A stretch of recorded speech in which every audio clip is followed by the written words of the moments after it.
In the upscale Gainey Ranch neighborhood of Scottsdale, on the outskirts of Phoenix, Arizona, Jennifer Wilson was preparing to take her son Eric to the hospital in her RAV4 on a scorching Saturday morning in June. The silver 2022 SUV quietly started its engine in front of their elegant single-family home, surrounded by the neighborhood's tree-lined streets. "Eric, how are you feeling?" "I'm okay, Mom. Feeling good today." 8-year-old Eric smiled from the back seat, his emergency inhaler resting on his lap. It had been 5 years since he was diagnosed with severe multiple chemical sensitivity at age 3. Even everyday school supplies and toys that other children used without a second thought required careful consideration for Eric. Jennifer, a top-performing sales agent at a major real estate company, had been juggling her work while managing her son's condition. Wednesdays were particularly challenging, with important client meetings scheduled until evening, requiring careful coordination with her husband Michael to arrange Eric's transportation. As she parked the car in the quiet weekend parking lot at Mayo Clinic, Jennifer reflected on her son's medical history. Weekly checkups. The whole family's meticulous attention to detail. They had carefully selected everything from detergents to air fresheners, creating a safe environment where Eric could live comfortably. Michael, despite his busy schedule as a co-owner of a local construction company, always made time to monitor their son's health. That morning, before heading to work, he had reminded her, "Make sure to pass along my questions to the specialist." Her mild-mannered, family-oriented husband was also devoted to his sister. Sometimes, that devotion became a source of tension that threatened their family's peace. Their combined annual income exceeded $150,000, which helped them manage Eric's expensive medical treatments.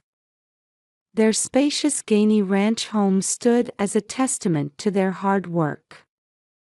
On weekends, they enjoyed a peaceful life, shopping at Scottsdale Fashion Square or having family dinners at the Cheesecake Factory. However, there was one person who cast a shadow over this tranquil life. Michael's sister, Linda. She had built a career as a research assistant at a chemical plant, but suddenly quit a year ago, declaring she would become a freelance designer.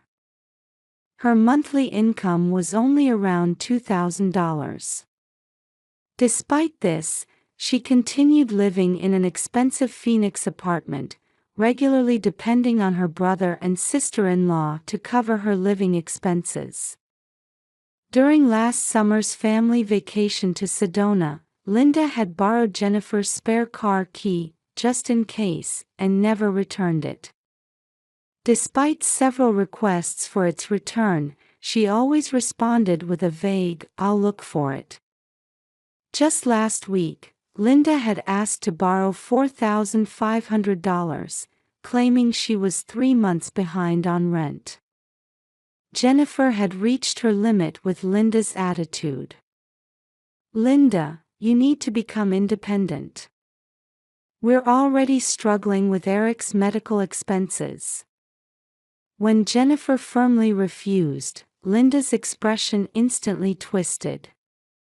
There was a look of hatred in her eyes that Jennifer had never seen before. Even Michael, unusually, had lectured his sister. "Linda, you're old enough to work. Think about moving back home or finding a cheaper apartment." These words enraged Linda, who screamed, "Why don't you understand?" before storming out of the house.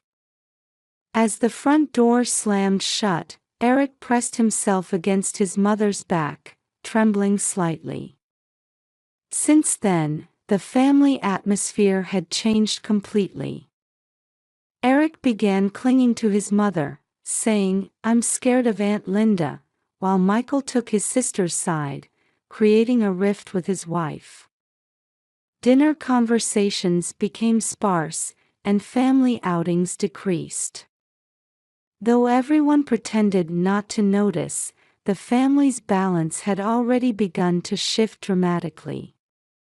After finishing the doctor's consultation and returning to the parking lot, Jennifer caught a glimpse of her son in the rearview mirror. No matter what happened, she had to protect this child's smile. This resolve stemmed from a mother's instinct, a desperate wish. One Wednesday in June, at 6 p.m., Jennifer was heading home after finishing negotiations with a major client, her feet heavy with fatigue. The shadows of palm trees lining the upscale neighborhood streets were growing longer. Just as she turned the corner toward home, feeling relieved that the deal had finally closed, Jennifer froze. The garage space where she usually parked her RAV4 was empty. No way. She frantically pulled out her phone and called Michael. "Michael, the car's gone. It might have been stolen." Just as Jennifer's trembling fingers were about to dial emergency services, a familiar silver RAV4 quietly turned onto the street. Behind the wheel was Linda, her face concealed by sunglasses, a black mask, and a large hat. When the car stopped, Linda stepped out casually, carrying several shopping bags. She acted as if she had been using her own car. "Sorry about that, I had an urgent errand. But I filled up the gas tank." Linda's voice was cheerful, but there was something sinister lurking in her expression. "Please make sure to ask permission first next time." Jennifer maintained her composure as she spoke, but her heart was pounding. The spare key that Linda had kept since last year's family vacation, she never imagined she would actually use it. Yes, I understand." Linda responded flippantly and turned on her heel. At that moment, Jennifer didn't miss seeing Linda toss something into the garden bushes, though the twilight made it impossible to identify what it was. She needed to pick up Eric right away. She headed to Mrs. Johnson's house and returned home with Eric. Upon seeing the RAV4 parked in the driveway, Eric's expression darkened. "Mom, there's a weird smell in the car." Those words sent chills down Jennifer's spine. Eric, with his chemical sensitivity, was more perceptive to strange odors than anyone else. Sometimes, this served as a warning of dangerous situations. "It smells like the disinfectant Aunt Linda uses." Eric's voice was trembling. She could see the color draining from her son's face. She quickly reached for his emergency inhaler. Eric's asthma attacks occurred immediately when exposed to chemical substances. The irritating odor lingering in the car was indeed an unusual chemical smell. That night, when Michael returned home, Jennifer explained what had happened. "Michael, Linda took the car without permission. Eric says there's a strange smell."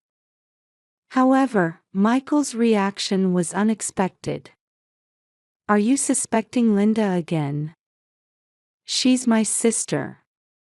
"That's enough. You're not using that car anymore." Her husband unilaterally declared this, prohibiting Jennifer from driving. Even Eric's testimony was dismissed as imagination. That night, Jennifer couldn't sleep. The RAV4 in the parking lot cast an eerie shadow in the moonlight. The strange odor that had lingered in the car. Linda's meaningful smile. And her son's attack. Perhaps it was all a harbinger of something to come. An unfathomable anxiety spread through Jennifer's chest. In the darkness of their bedroom, she felt like she was praying. The next morning, Michael was preparing for work. He picked up the RAV4 keys from the garage, seemingly unconcerned about Jennifer's worries. A heavy atmosphere hung over the breakfast table. "Dad, the car still smells weird," Eric pleaded in a small voice, but Michael ignored his son's words. As Jennifer began to say something, Michael was already heading to the garage. It was 7 a.m., earlier than his usual departure time. The neighborhood was quiet, with few cars on the road. When Michael started the engine, it made an unusual sound. Strange mechanical noises were leaking from the engine compartment. Looking at the dashboard, warning lights began to flash. The check engine light. However, Michael dismissed it as a malfunction. He couldn't imagine the car that had been fine until yesterday suddenly breaking down. He drove toward the Gainey Ranch exit. As he turned a gentle curve, white smoke began rising from the engine compartment. No way. When he pressed the accelerator, a metallic grinding sound echoed from the engine. Then suddenly, all the warning lights on the instrument panel lit up simultaneously. At that moment, flames burst from the engine compartment with a thunderous roar. "Oh God!" Sweat beaded on his hands gripping the steering wheel. Michael desperately hit the brakes, but the braking system had already failed. A fuel system leak was rapidly filling the car with black smoke. An explosion ripped through the quiet neighborhood. Neighbors rushed out of their houses in their pajamas. The car interior was quickly engulfed in flames, filling with unbearable heat and smoke. He grabbed the door handle, but the heat-warped mechanism wouldn't move. "Help!" His cry was lost in the black smoke. Just then, a delivery van happened to pass by. The driver, Tom Martin, immediately hit the brakes when he saw the burning car.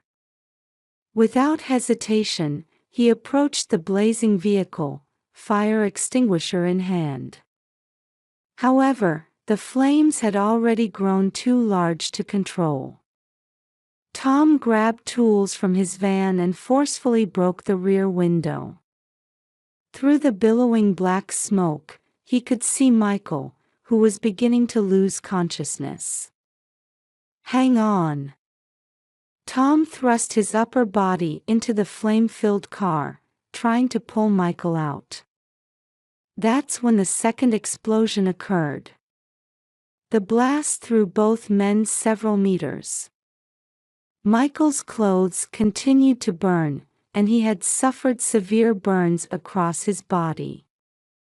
In the distance, sirens were wailing. Fire trucks and ambulances. "Mom, Dad's car." Eric's trembling voice. The sky visible through the window had an unnatural redness. Then her phone rang. "Mrs. Wilson. This is the Scottsdale Memorial Hospital Emergency Department. Your husband." The voice on the phone grew distant. Jennifer recalled the dream she had last night. In her dream, she had seen large flames. When the fire trucks arrived on scene, the RAV4 was completely engulfed in flames. The fire had spread to nearby trees, turning the green residential street into a scene from hell. Paramedics loaded the unconscious Michael into an ambulance. Severe burns covered more than 40% of his body. With likely airway burns as well, his life was in critical danger. Jennifer, who had rushed to the scene, nearly collapsed at the sight of her husband's transformed appearance. Eric gripped his mother's hand tightly and asked in a trembling voice, "Dad will be okay, right?" No one could immediately answer that question. The ambulance sirens wailed again as they headed to the hospital with Michael. By the time the sun had fully risen, all that remained at the scene was the blackened wreckage of the RAV4 and a lingering strange odor. That smell was somehow similar to the strange odor Eric had noticed the night before. In the car heading to the hospital, Jennifer remembered Linda's eerie smile from yesterday. At the Scottsdale Police Department's Major Incident Division, Detective Jim Connors studied photos of the RAV4 fire. 48 hours had passed since the accident. This is no ordinary accident. The veteran detective's intuition, backed by 20 years of experience, told him so. The initial report from the scene investigation team had noted several suspicious points. First, the residue collected from the engine compartment. Traces of chemicals not typically found in vehicle fires had been detected. The components suggested an industrial-strength acid. Forensics officer Sarah Chen entered with documents. The surveillance camera analysis is complete. Security camera footage from throughout the residential area. The day before the accident, footage captured a silver RAV4 heading toward the industrial district. The driver was a woman in a black mask and hat. We also checked nearby convenience store security cameras. The footage was clear. 3:15 p.m. the day before the accident. A masked woman purchasing something at an industrial supply store. The register records showed a purchase of industrial-strength acid. The purchaser's name is Linda Wilson, the victim's sister. Just then, a report came in from the hospital. Michael Wilson had temporarily regained consciousness. Detective Connors immediately headed to the hospital. In the ICU private room, Michael, his body completely wrapped in bandages, was barely able to speak. "My sister." His voice was filled with anguish at accepting an unbelievable truth. Meanwhile, Jennifer and Eric had been called to the police station for questioning. A female detective carefully took Eric's statement. "Eric, can you tell me more about the smell in the car?" Eric took a deep breath and began speaking slowly. "It smelled like the disinfectant Aunt Linda used. I'm sensitive to chemicals, so I noticed right away." The medical specialist corroborated Eric's testimony. His multiple chemical sensitivity was medically documented, and past medical records showed he was particularly sensitive to strong acidic substances.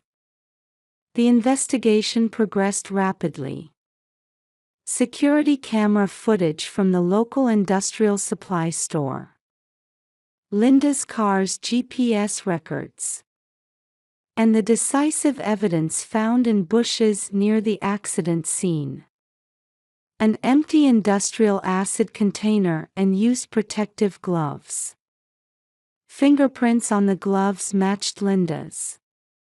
Chemical analysis showed the residue in the container matched the acid detected in the engine compartment.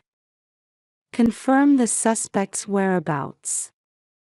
Detective Connor's order set the investigation team in motion. Linda's apartment was empty. However, traces of her actions were found one after another. Computer search history included keywords like vehicle fire and engine destruction methods. Smartphone GPS data showed she had visited the industrial district the day before the accident. The clincher was the delivery driver's dash cam. Tom Martin's vehicle was equipped with high-performance recording equipment. The footage clearly recorded liquid leaking from under the vehicle just before the accident. On the third night, Linda was apprehended at Phoenix Airport. She was attempting to flee to Canada when airport staff alerted police. In the interrogation room, Linda remained eerily calm. "I have my reasons." She began speaking dispassionately about her hatred for her sister-in-law who had ruined her life, betrayal by her brother, and above all, her destructive impulse toward their perfect family. Faced with the evidence, Linda admitted everything. On Wednesday afternoon, while Jennifer was away, she had used the car without permission. She had injected acid into the engine compartment and destroyed the timing control device. She even admitted to attempting to destroy evidence afterward. "I didn't mean to kill him. I just wanted to destroy that happy family." Her words sent chills through the interrogators. The prosecution immediately decided to charge her with attempted murder. Additional charges included breaking and entering, property damage, and destruction of evidence. At the hospital, Michael's condition was gradually stabilizing. While his burns would require long-term hospitalization, he was beginning to move past the critical stage. He seemed unable to accept the reality of the situation. Jennifer sat by his hospital bed, holding his hand, quietly accepting all the truth. Eric slept beside his father, his expression peaceful for the first time in a while. 1 week after the incident. At the Scottsdale Police Department press conference, Detective Connors explained the full details to the press. "This is an unforgivable crime that trampled on family trust." As camera flashes went off, the detective continued. "While respecting the privacy of the victim and his family, we refrain from sharing certain details, but we have resolved this case based on solid evidence." Outside the conference room, the strong early summer sun beat down. It seemed to herald the arrival of a new season in this city.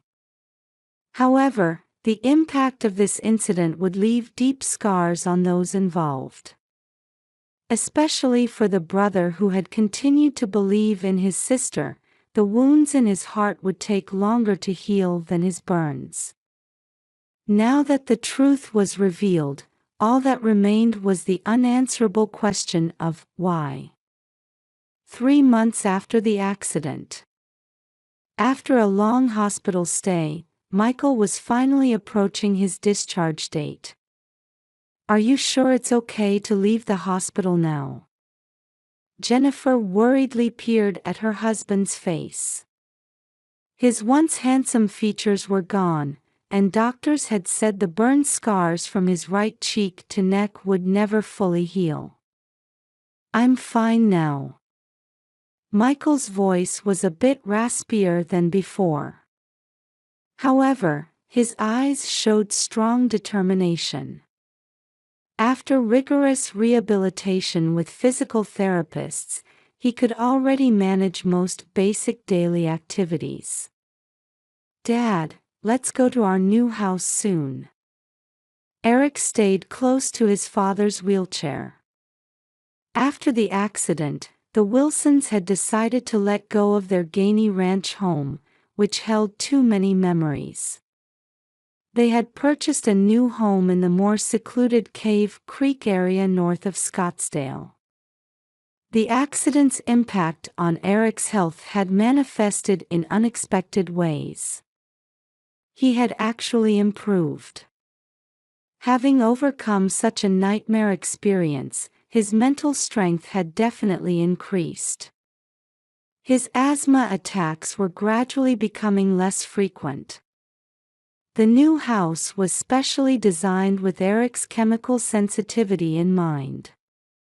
It was equipped with an air purification system, and all building materials were selected for their low reactivity. The spacious yard included room for the treehouse Eric had been dreaming of. A new car had already been delivered. This time they chose the latest model from a Scandinavian manufacturer known for its safety features. Eric smiled, saying, "This car doesn't have any strange smells." The support from the local community was heartening. People in the neighborhood who had heard about the accident brought meals and helped with Eric's transportation. The church community also warmly watched over their new life. However, not all wounds had healed. In the courthouse, the day of Linda's sentencing, Jennifer and Michael delivered their victim impact statements, speaking about their destroyed family bonds. "My sister tried to take everything from us." Michael's voice trembled. "But there's one thing she couldn't take: our bond." In court, Linda showed no signs of remorse until the end. "What I did was resistance against an unfair world." Her final statement was filled with twisted righteousness. The judge, wearing a stern expression, handed down a 20-year prison sentence. During his final visit with his sister, Michael left just one word: "Goodbye." It was a brother's words of farewell. Linda's life in prison was a battle with loneliness. Other inmates wouldn't accept someone who had endangered her own family. No one visited her, and her mental state gradually deteriorated. She wrote several letters of apology to her family, but they were all returned as undeliverable. The Wilsons had made the decision to completely cut ties with the past. One evening, as their new life was settling into a rhythm, Michael was playing catch with Eric in the backyard. Watching them, tears of happiness glistened in Jennifer's eyes. "Mom, Dad's throws are stronger than before." Eric's voice rang out in the garden. Michael smiled gently at his son. The burn scars were still there, certainly. But now, they had become proof of the trials they had overcome. "Let's all get dinner ready." Jennifer's voice calling to them melted into the evening air. The aroma of dinner wafted from the kitchen. A new day was beginning in their new home. It was a sure step forward, leaving behind the dark past and moving toward a hope-filled future. This incident had taken much from them. But it had also taught them something important. Family bonds are sometimes tested. But when you overcome those tests, those bonds become stronger and deeper. The Wilson family's story wasn't an ending, but a new beginning. In the gentle twilight, their smiles shone softly.